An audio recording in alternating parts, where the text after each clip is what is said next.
Pensa Brasil, com José Roberto Mendonça de Barros. Zé Roberto Mendonça de Barros, que para criar os filhos, ele sempre perguntou para os filhos como eles querem gastar o dinheiro, né? E depois definiu qual ia ser a mesada. Agora parece que no governo, primeiro define o tamanho da mesada. É assim? Como é que tá? A reforma administrativa ficou para lá? Primeiro a reforma tributária? O que está acontecendo? Olha, exatamente o que está acontecendo, eu não sei. Antes de tudo, boa tarde, Eduardo, boa tarde, Felipe. Olá. O fato é que saiu a notícia que o governo adiou o envio da reforma tributária, que nós não conhecemos ainda, para o começo do ano que vem, para depois da reforma tributária. E é uma pena, porque eu sempre achei a reforma administrativa a mais importante de todas e a primeira. Por quê? Porque tanto no plano estadual, em muitos municípios, mas também no plano federal, o dispêndio com a folha e com o volume, o número de funcionários, não parou de crescer nesses últimos anos, né?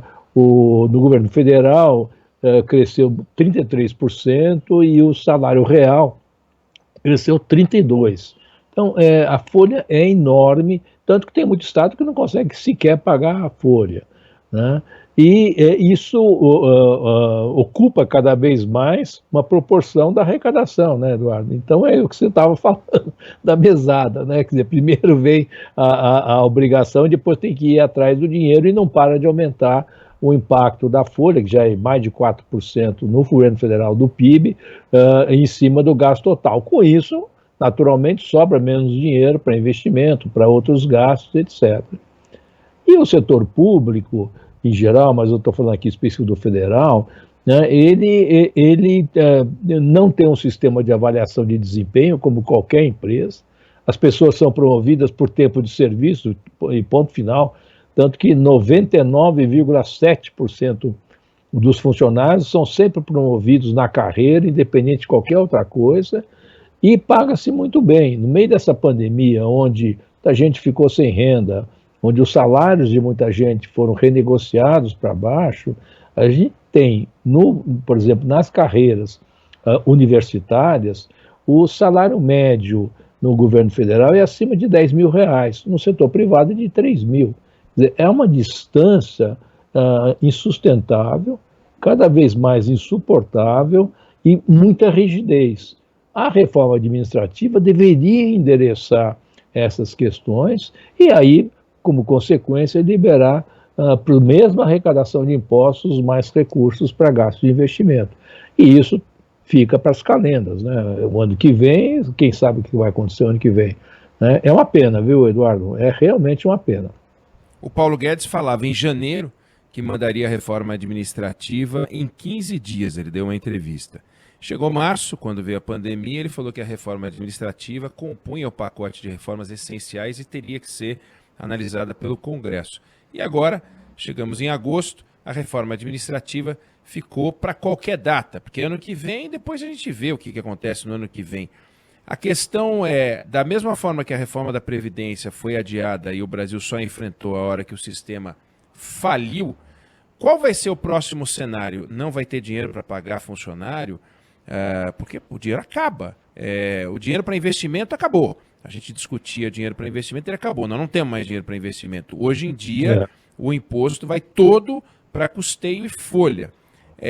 Ou seja, o Estado não faz nada a não ser pagar salário e pagar energia elétrica e o telefone de quem trabalha. Qual a próxima etapa? É acabar o dinheiro da folha de pagamento também?